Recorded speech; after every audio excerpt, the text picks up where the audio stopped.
Good morning, students. Once again, this is Sunil Sinha, and this video is for class 10th, and this is supplementary book, First Flight, Footprints Without Feet, and the chapter number 4 today we will start.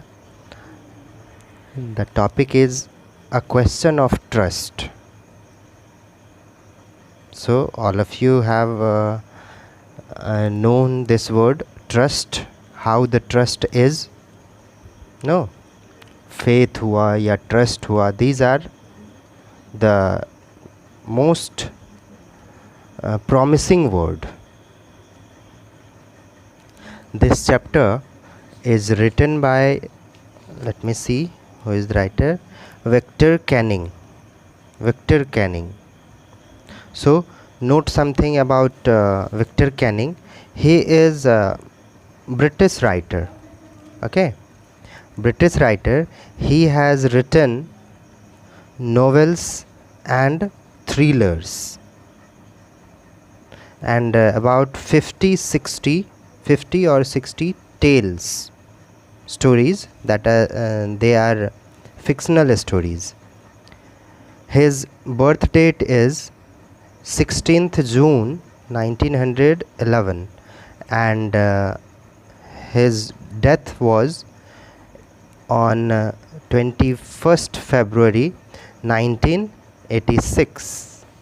Now we will start this chapter as a question of trust. See, before we read, we must note it down the question about this chapter.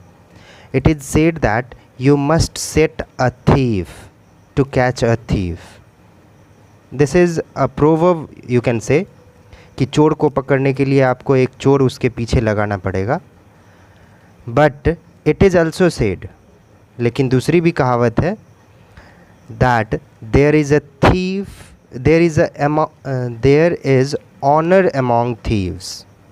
चोरों का सरदार होता है एक, ऐसा भी कहा जाता है. Which saying does this story illustrate. अब इस स्टोरी में इन दोनों प्रोवर्ब को कौन सा सब्स्टिट्यूट करता है, ये फाइंड आउट करना है हमें. In this chapter there is a character named Horace Danby. He is the major character, and he is about 50 years old and is unmarried. Okay, let's start. Before we read, everyone thought that Horace Danby was a good, honest citizen. Got it? Everyone thought. सब सोचता था ऐसा, वो था या नहीं था ये नहीं पता है, लेकिन सबको ऐसा लगता था कि वो अच्छा और ईमानदार सिटीज़न है. He was about 50 years old and unmarried, and he lived with a housekeeper. Housekeeper मतलब घर पे जो कामकाज के लिए करने आते हैं उनके साथ वो रहता था. who worried over his health. Housekeeper जो था या थी वो इसके हेल्थ पे बहुत ही चिंता करती थी. In fact he was usually very well and happy except for attack of hay fever in summer. Hay fever जानते हैं आप लोग? हे फीवर आप लोग कह सकते हो that is caused by allergy, pollen of flower और dust. You can say dust से भी, या समर सीजन में जो फ्लावर्स होते हैं उसके पोलन जो एयर में मिल जाते हैं और वो हम ब्रीथिंग करके हमको छींक होने लगता है या फिर हल्की बुखार हो जाए तो उसको हे फीवर कहा जाता है. तो सिर्फ उसको ये अटैक होता था हे फीवर का, बाकी वो बहुत ही हैप्पी पर्सन थे.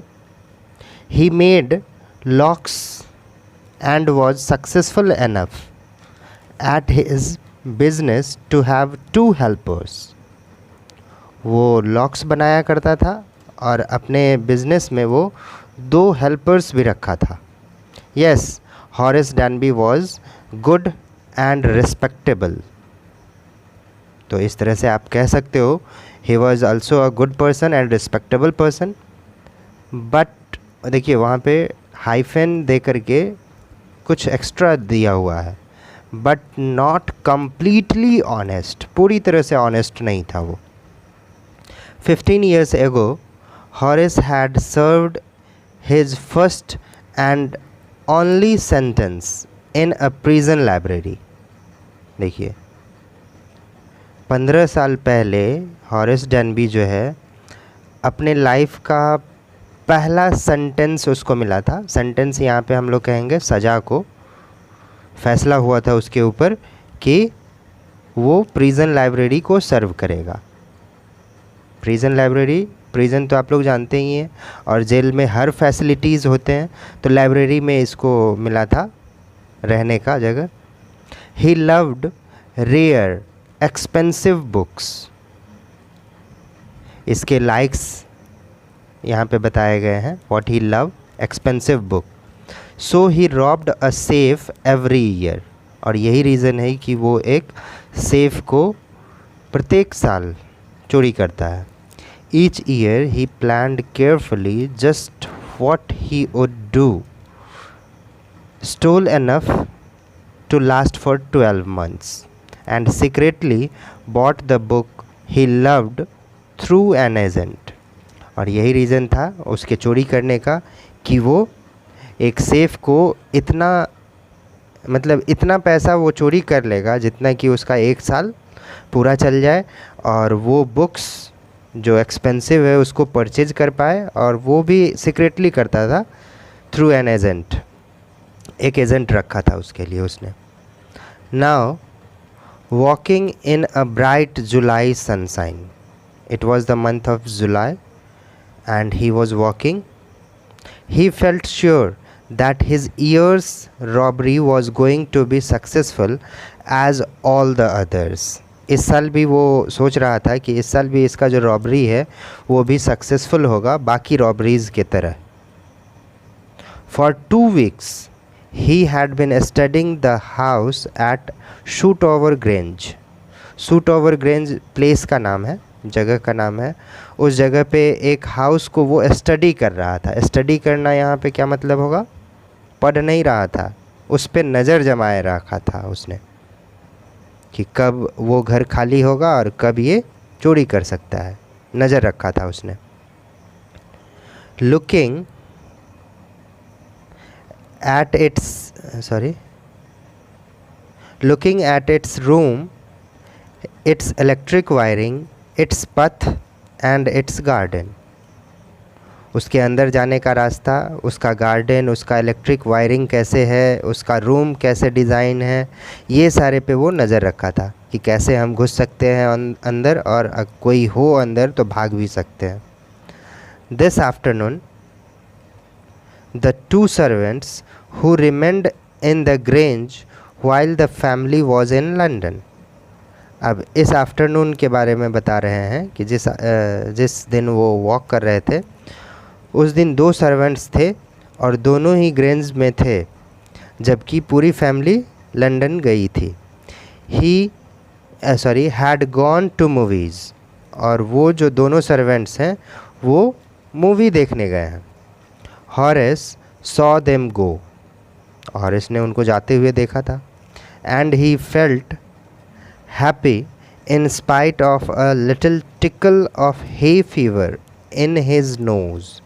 हे फीवर जब भी होता है तो नाक पे वो पसीने आते हैं ना, टिकल उसी को कहेंगे. Drops of water. तो वो खुश था, सिर्फ उसको हे फीवर जैसा फील हो रहा था. He came out from behind the garden wall.